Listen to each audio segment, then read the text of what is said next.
We are continuing on with our NHL offseason plan series, looking at the second best NHL team from the regular season and last year's Stanley Cup champion, the St. Louis Blues. What moves will they make this offseason? We'll discuss that coming up next.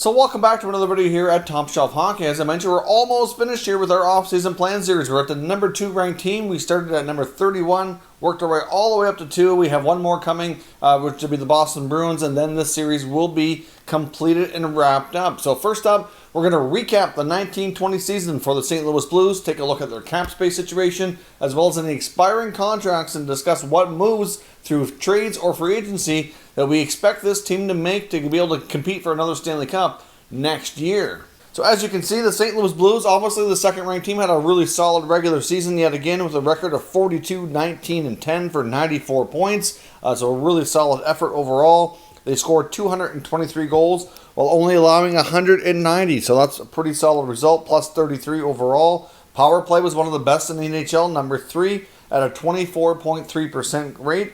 The PK was just slightly below average at 79.3%, 18th best overall in the NHL. Now, so far since the season has ended, we've already seen a few transactions with this team. Like, for example, they traded goaltender Jake Allen, who was with the St. Louis Blues for quite a substantial period of time. He was drafted by them, went through their system, went through being a backup, then a starter, then back to a backup, and now he's off to Montreal. So we've seen one change there. There could be more coming. But before we jump into what we expect to see, let's take a look at their cap space and then follow that up with their list of expiring contracts. So who are the UFAs and RFAs for this franchise?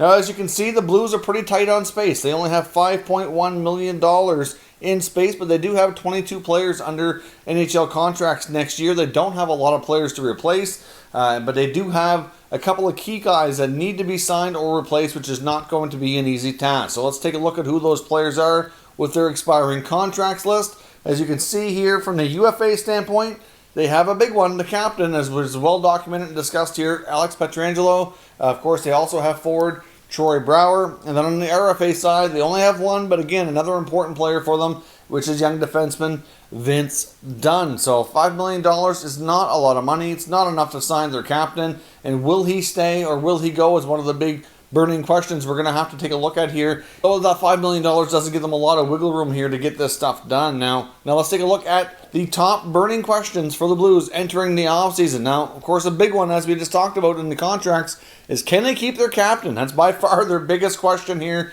for the offseason. Will Pietrangelo sign and remain a Blue for the remainder of his career, which is likely if they give him a long-term deal? Or will he depart via free agency, and it could have a major impact on this franchise one way or another. If he does leave, it's rumored that the Vegas Golden Knights are going to be a top suitor, as well as teams like the Toronto Maple Leafs and the Florida Panthers. So we'll see what happens, but right now it looks as though the Blues and the negotiating team are not really getting too far as progress goes, getting a contract done. It's a combination of money, trade protection, as well as signing bonuses. We've had reports that the Blues wanted him to agree to the average annual value before they would even get into negotiating all those other terms. I don't know if they've made any other progress or not, but at the end of the day, it just does not sound good. But we kind of saw this coming from quite a while, really dating back to the end of last offseason when we saw the Blues make some moves that we thought were questionable. I mean, they're not that they were bringing in bad players or anything, but they really made an effort between last offseason and throughout this year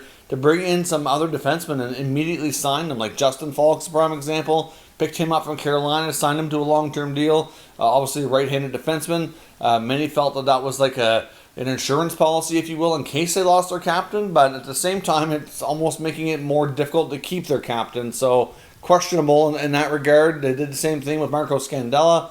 Scandella came in, got re-upped right away, which was, not so bad, really. But when you're bringing in all these other D and signing them, but yet you can't get progress made on your captain, it certainly leaves some question marks, and I'm sure fans are wondering why they're getting all these other deals done. But the longtime captain, who was a huge part of their Stanley Cup win and one of the league's top defensemen, can't seem to get a deal done.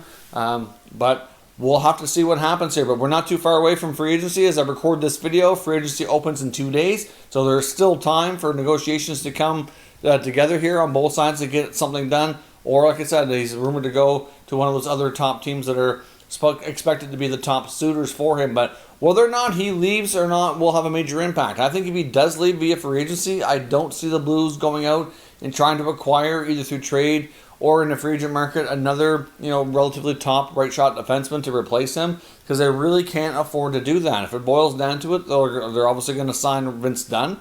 I don't think that'll be difficult to do.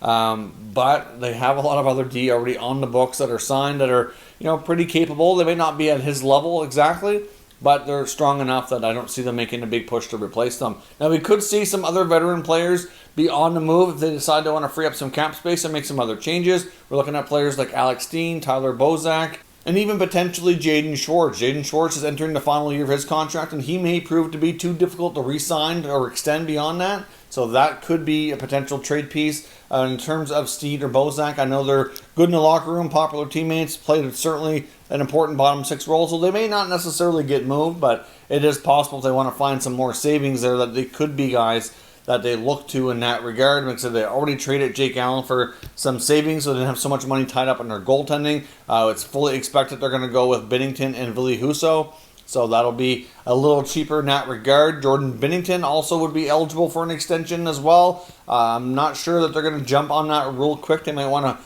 wait and see how he plays in the next regular season for at least part of it before they do that. Obviously, his run to the Stanley Cup was phenomenal, but last year was not overly great in the regular season and the playoffs. So call it a sophomore jinx, call it what you want, but he certainly took a step back. So I think before they do that next contract, at least if I were them, I'd probably kind of want to wait and see what you have here longer term before you commit too much term or too much money. There's certainly some goaltending contracts out there that are a little crazy in that regard, so you have to be careful. But given the fact of how some of the goaltending market is going to kind of reset here with so many goalies being either traded or needing to be signed this offseason, we could see like a new market kind of emerge for goalies, and I don't think we're going to see those big contracts like we saw with Sergei Bobrovsky last year, and of course Carey Price has a big ticket, Vasilevsky, but overall I don't think they're going to see too many more get up anywhere near that here for the foreseeable future. Now, of course, one thing as well that's going to play into the plans of the Blues and will certainly impact what they do is the long-term injury for winger Vladimir Tarasenko. Of course, he had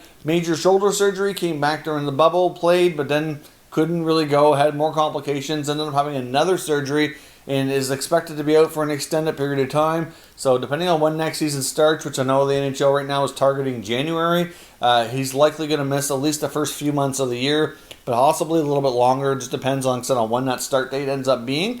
But they could have the option, of course, which they likely will, at least at the beginning, to place him on long-term injury reserve, which will let them kind of overspend here if they need to. If they want to basically buy some time to kind of figure things out, they could go after another higher scoring player in the forward group to kind of replace what he would normally provide, and then kind of figure it out later, which we've seen other teams do, kind of use that LTIR to their advantage that way, but it could be complicated. So we'll have to see, but I fully suspect that the Blues won't be like too crazy active, but obviously a lot of it's going to boil down to what happens with their captain. If he departs, and that's going to be a big blow to this team, but if they get him signed, they might have to move a few other players to kind of free up some money so they're not too tight against the cap. So won't expect a ton of moves, but the ones they do make should be pretty significant, short and longer term. So let me know what your thoughts are in the Blues offseason down in the comments, and we'll discuss further. If you're new to the channel, consider subscribing and turning on your notifications so you don't miss any future content, and give this video a thumbs up if you enjoyed it. I'd appreciate it if you did.